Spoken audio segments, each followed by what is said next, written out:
விவசாயிகளுக்கான அனைத்து திட்டங்களும் வேளாண் பட்ஜெட்டில் இடம்பெறும் என்று வருவாய்த்துறை அமைச்சர் செங்கோட்டையன் தெரிவித்துள்ளார்.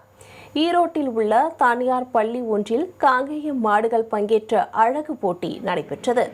இதில் வெற்றி பெற்ற காளைகளுக்கு பரிசுத் தொகை மற்றும் கேடயத்தை அமைச்சர்கள் செங்கோட்டையன் மற்றும் விஜய் பாலாஜி ஆகியோர் வழங்கினர்.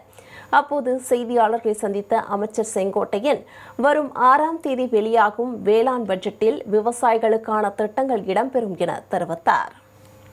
வேளாண்மை பொறுத்தவரையிலும் வேளாண்மைக்காகவே தனி பட்ஜெட் 6ஆம் தேதி என்று நடக்க இருக்கிறது.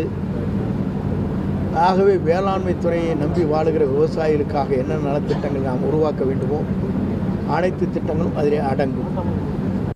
தஞ்சை டெல்டா மக்களை வாழ வைக்க வேண்டும் என்பது அரசின் லட்சியம் என்றும் அது நிறைவேறும் காலம் தொடங்கிவிட்டதாகவும் அமைச்சர் செங்கோட்டையன் கூறினார்.